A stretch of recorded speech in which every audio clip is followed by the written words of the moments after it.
Hi, I'm Gerald O'Doherty with Renaissance Electronics.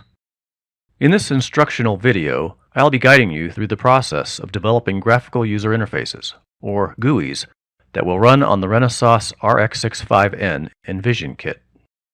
We'll explore the code development tools to be used, get some pre-made sample GUIs running, and then create a brand new GUI from scratch. But first, let me tell you a little bit about the RX65N microcontroller and the Envision Kit. The RX65N Envision Kit has a 32-bit RX65N microcontroller that contains 2 megabytes of code flash memory and 640 kilobytes of on-chip SRAM. This advanced version of the RX65N also has an on-chip graphics LCD controller with a 2D drawing engine that greatly accelerates graphics operations. When you first try out the Envision Kit, it comes preloaded with a few demo applications. These show the performance benefits of the 2D drawing engine, as well as providing an example of a GUI on the 480 by 272 touch display. In this video, we'll be overriding the out-of-box firmware and replacing it with several new examples. If you want to restore the out-of-box application to your Envision Kit, you'll need to obtain the original firmware from the Envision Kit webpage. Before you begin developing your own new GUI, you'll need to download the Emwin libraries and tools from Segger. The Envision Kit webpage has a link that leads you there. This takes you to the RX65N microcontroller page, where you'll find the link to Emwin by Segger. You'll arrive at Segger's Emwin page for the Renaissance RX65N. Users of the RX65N microcontroller are entitled to free use of the Emwin graphical library by Segger, including several Segger GUI development tools. I'll show you some of the basics. Scroll down to the link where you can register as a new user, or if you're already registered, go ahead and download the software package. When the download is completed, unzip the software package into the location of your choice and take a look at the folders it contains. The doc folder contains the API manual for Emwin. You're going to refer to this frequently during your development. The download package includes a sample E2 Studio project that duplicates some of the features of the original out-of-box demo. In addition to the sample E2 Studio project, the Emwin package includes files for several generic sample GUIs that can run on the PC-based Emwin simulator, or can be adapted to run on the Envision Kit. The last folder in the download is the tool folder. The tools in this folder you'll use most frequently are the BMP Convert, the Font Convert, and the Gui Builder tool. The Emwin RX65N folder, the E2 Studio project, includes all the demo source code. The Emwin libraries that run on the RX65N are also packaged in this sample project. It's a good idea to build this project as is and flash it into your Envision Kit to get a working baseline from which you can build on. I'll walk you through the process. Open up E2 Studio, import existing projects into Workspace, browse to the Emwin RX65N folder in the download package. Select that.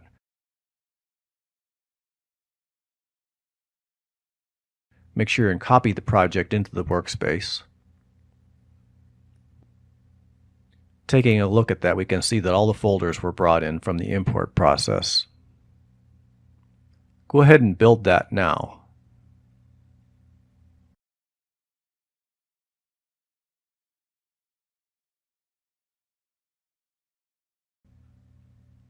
In this project, the GUI folder is where you'll find all the interface files for the Emwin API. You'll also find the Emwin lib file there.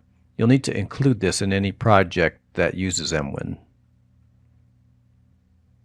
The application folder is where you'll find the actual demo sample code.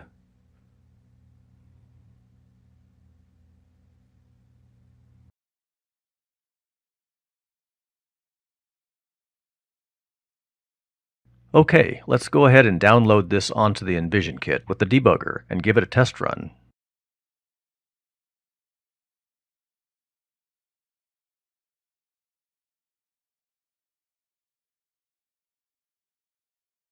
Here's the familiar demo screen. Let's try the 2D Drawing Engine demo to see how the 2D Drawing Engine benefits the graphics performance. The frames per second is monitored and shown at the top of the screen. Turning off the 2D engine drops the frame rate from 65 down to 7. The motion is also much smoother when using the 2D engine. The 2D Drawing Engine is particularly effective in assisting with scrolling motions, moving windows around on the screen, and other typical block moves. It also helps with drawing primitives such as arcs, circles, polygons, rectangles, and the like. This demo also shows the effects of the RX65N's floating point unit, which is used in calculating the moving positions of the bouncing balls. The performance benefit of the FPU is also quite evident in the Mandelbrot demo.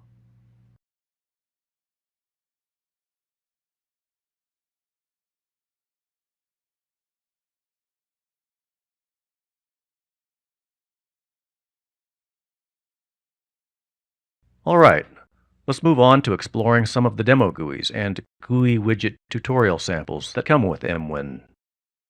First, I'll bring my GUI base project into E2 Studio. One of the tasks needed before you can begin creating a new GUI is to get the board and display hardware running and ready for use. Using the sample demo project for reference, I created a base hardware project that starts the hardware up and jumps to an empty main function, ready to accept my new application. When I create a new GUI application, I create a copy of my base project, preserving the original, and then do all my development work in the copy. My base project already has the Emwin library files and the LCD and touch controller drivers added and configured, so now I can focus on just developing the GUI application itself.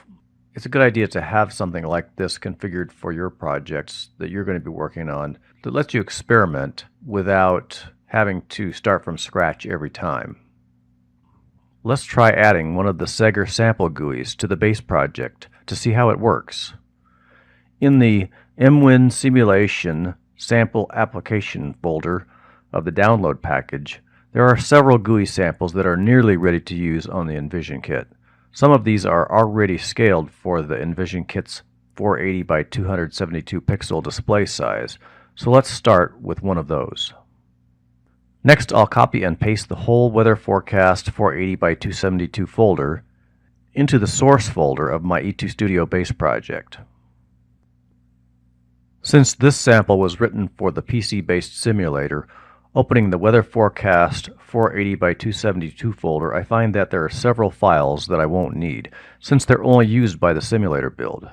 There's a 7Z archive that contains Bitmap resource files, and an lcdconf.c file that I won't use, so I'll just exclude or delete those from the new project. Instead, my project will use the lcdconf.c file that I've already included in my GUI base project. Now all I need to do is have my empty main function call the main task function found in maintask.c. Open the source file maintask.c. There you can find the declaration for main task. Most of the Segger sample GUIs start with a generic function called main task. This makes it easy to just swap in the different samples to give them a try without changing your application that calls them. Add an extern so the linker can find it.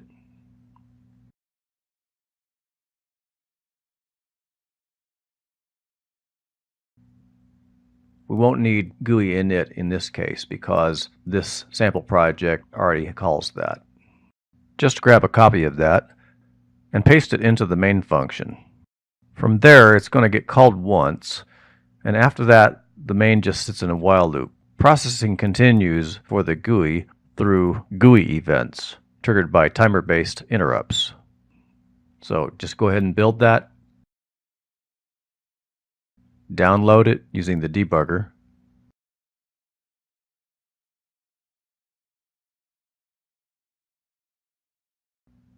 And run. Let's take a look and see what we've got. This sample GUI gives an example of the layering of bitmaps over one another, and of a nice horizontal scrolling feature that moves with a momentum effect.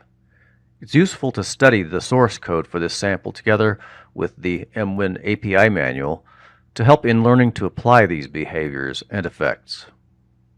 When layering bitmaps like this, you could take advantage of the alpha channel blending offered by the RX65N's LCD controller to implement transparency effects.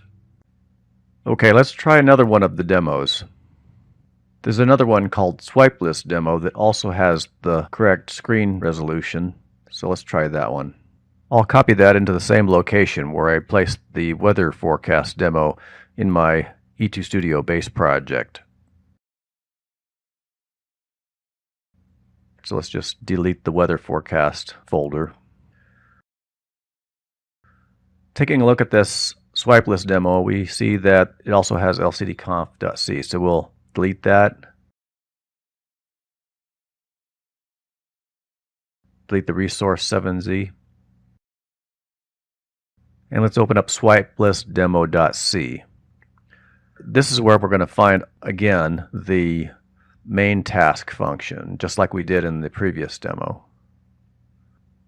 Nothing has changed here that we need to add to our main function. Main will call main task, just like it did in the last demo. So it looks like it's ready to just build.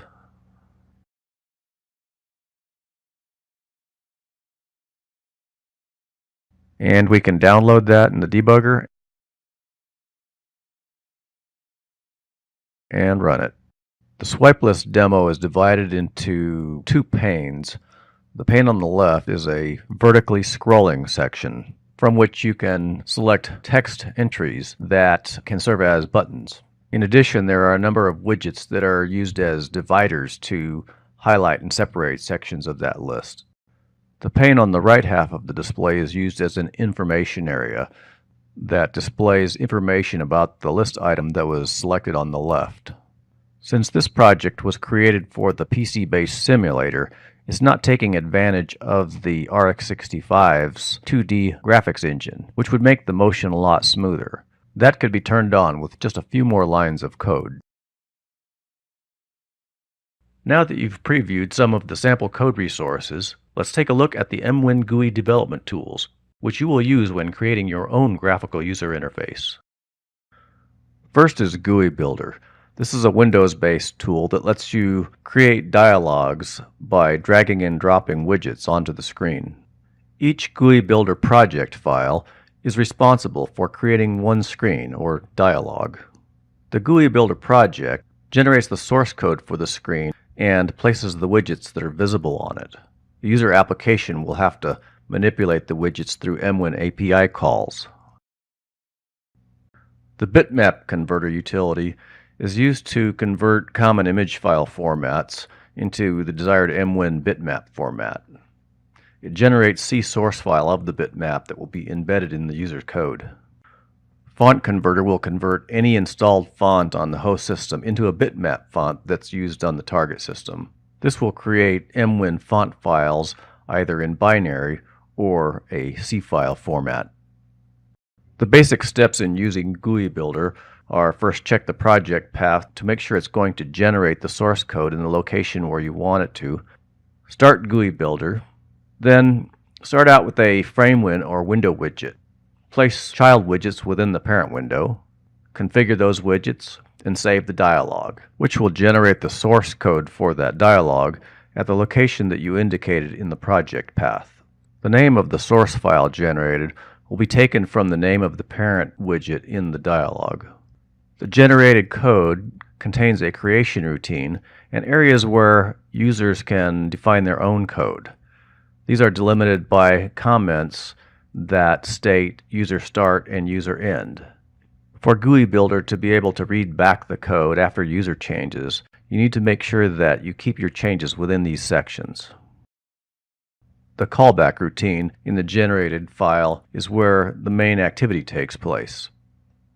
There are typically two message handlers generated, WMInit dialog, which is where the screen initialization takes place, and WM notify parent, which is where events that control the activity of the dialog are handled. When starting Gui Builder for the first time, the project path will need to be established. This is going to be set in a file called guibuilder.ini, located in the folder where guibuilder.exe is executed from. Guibuilder.ini doesn't exist initially, but after the first time Gui Builder is executed, then guibuilder.ini will be generated.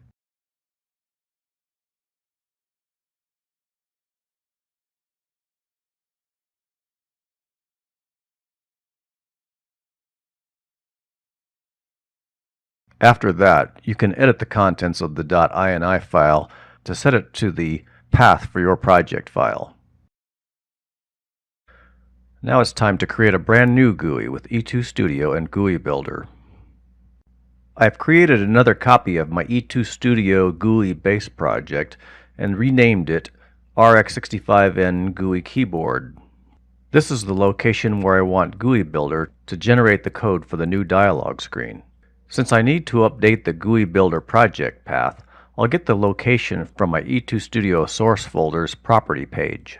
I'll just copy that and paste it into the guibuilder.ini file. Now that's done, I can open up Gui Builder and start creating my new dialog screen. First, I'll add a window widget.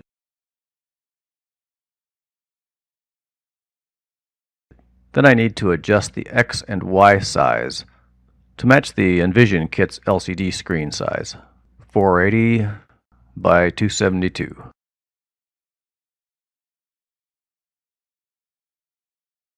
This will serve as the parent widget and background of my main screen. I'm going to rename this to something unique that I can recognize within the code.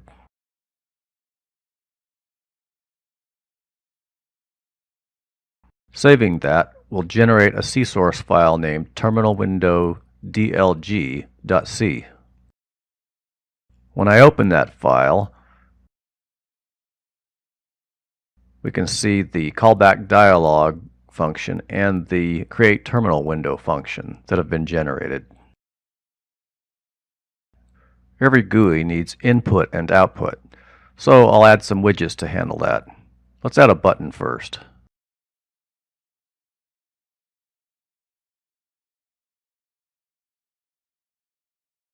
And I want to give the screen a nice background color, so I'll select that from the color palette.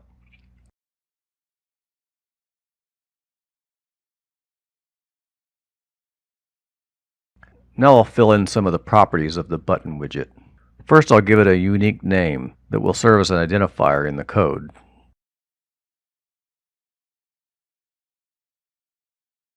And I'm going to change the text. This is what actually appears on the button when it's shown. Next, for output, I'll add a multi-edit widget. The multi-edit widget allows the display of larger sections of text and includes some nice automated features like vertical scrolling when the text exceeds the size of the displayable area. I can drag it to the size that I want it to appear. That looks about right. Let's save this now and see what it looks like in the code.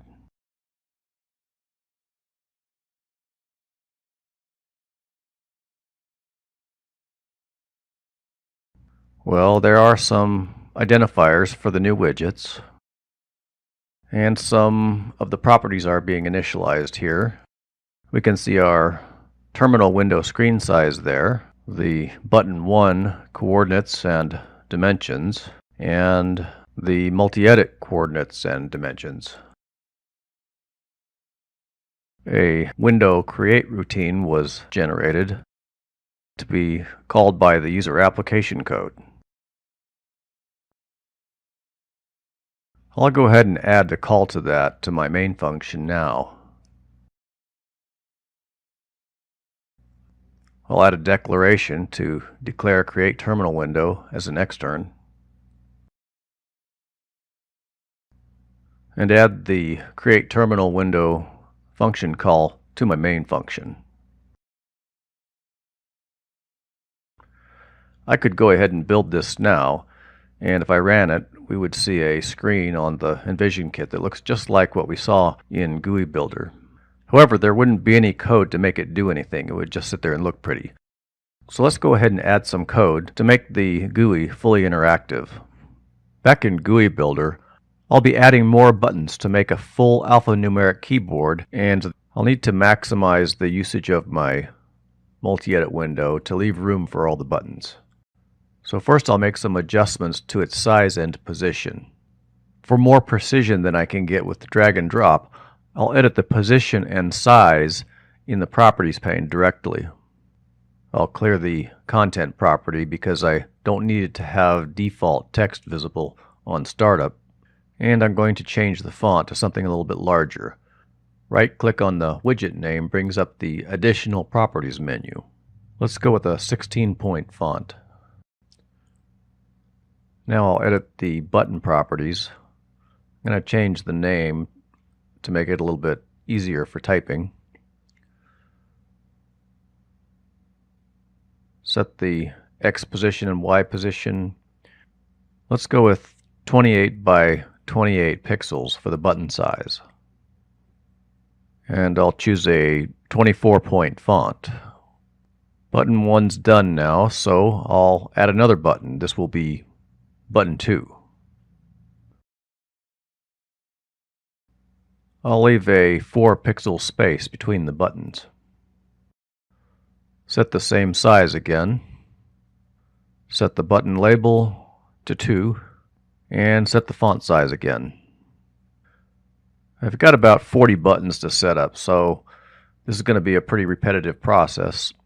I'll just create a bunch of buttons all at once, and then edit them in turn. I'll go ahead and set all the names first. It'll be easier to keep track of which button's which by doing that.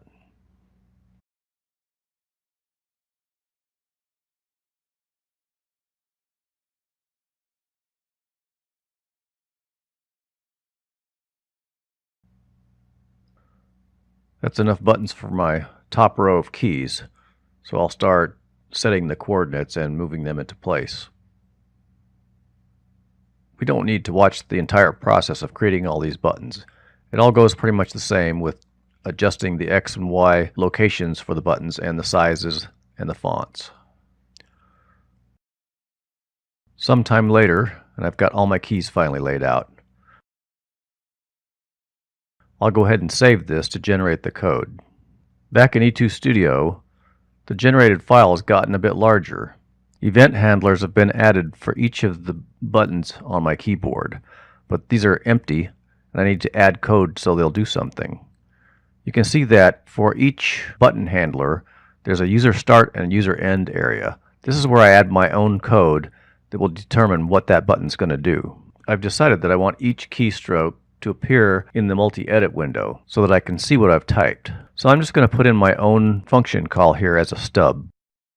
Since my base project uses fit modules, I'm going to include platform.h, which is going to include all of the standard C libraries. I'll add my function prototype in the user area at the top of the file, and add 2 parameters, one to represent the ASCII key code for the key that was pressed. And since Gui Builder gave me 2 event handlers for each key, I'll add a second parameter to account for whether it's the key pressed or key released event. Now I'll add the body of my key handler function at the bottom of the file in the user area there. Now that I've got a common routine for handling all of my keystrokes, I'm going to open the Emwin user manual to see what options I have for getting the contents of those keystrokes into my multi-edit window. I see that Emwin has a section on keyboard input, so let's take a look there and see what's available. The GUI store key message API function should do the job. I'll just grab a copy of that now and paste it into my keyPressed function. This function has a set of parameters that mirror the ones that I added to my keyPressed function, so I can pass the value of those arguments directly into the GUI store key message function call. Emwin manual tells me that the window manager pulls the keyboard buffer automatically and sends keyboard messages to the currently focused window.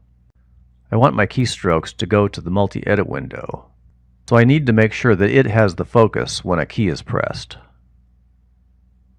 I need a handle variable that identifies the multi-edit widget.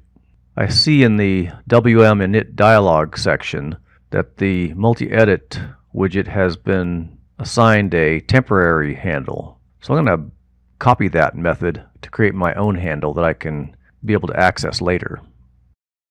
I'll just grab a copy of that line of code, insert it into the user area at the end of this section,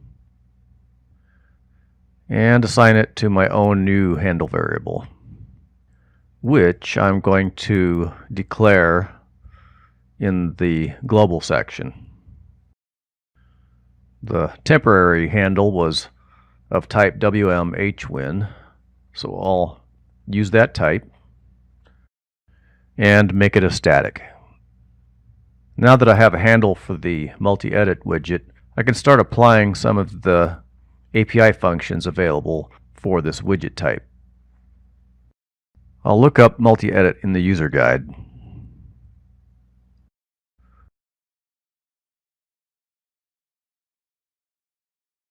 I see that it's able to respond to a number of special keys that have been defined, so I'm going to use those later. Here it is, set auto scroll V. I want to use the vertical auto scroll feature. This will add a vertical scroll bar automatically once the text contents of the multi-edit window exceeds the size of the visible display area. I'll just grab a copy of that and place it into the user area of the WInit section so that this is taken care of during window initialization time. Copy in my new handle and set it to 1 to turn on the feature. I'll also set the focus here now to the multi-edit window just so that it gets the focus on initialization.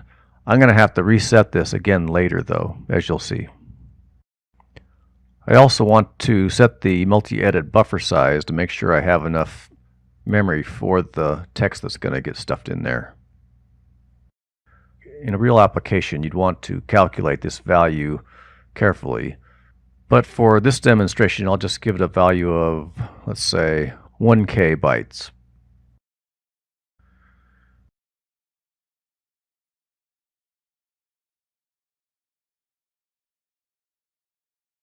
Now in my keyPressed function, I'm going to go ahead and make sure that I'm setting the focus back to the multi-edit widget each time a key is pressed.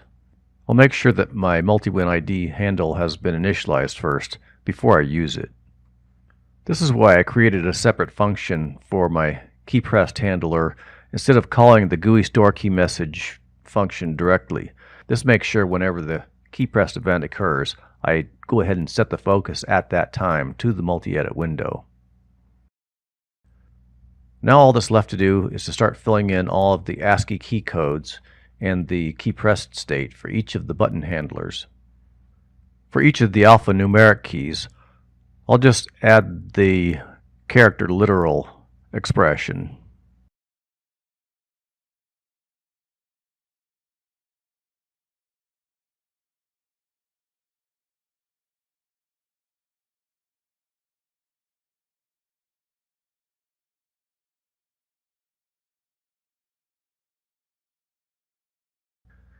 Emwin has macros for several of the special keys, so I'm going to use those instead of trying to dig up the ASCII key code for those.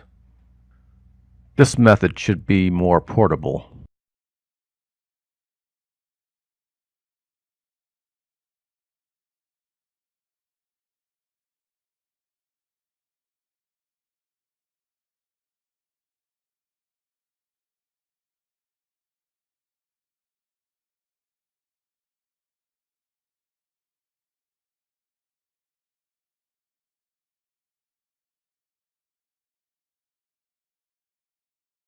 That should be it. I'll go ahead and build this code, download it to the Envision Kit, and we'll see how it looks.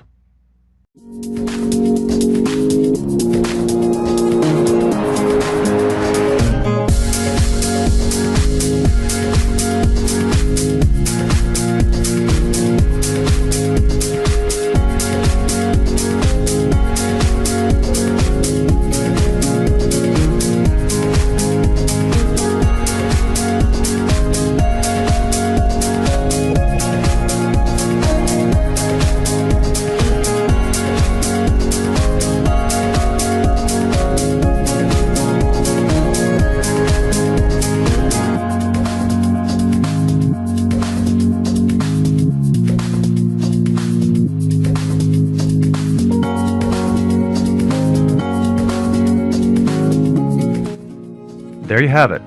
As you've seen, creating an attractive GUI application with the RX65N is a bit of work, but can be done fairly quickly with the tools Renesas makes available. The rest is up to your creativity and imagination. For more information on RX65N and the Envision Kit, visit the Envision Kit webpage at www.renesas.com/envision. And thanks for watching.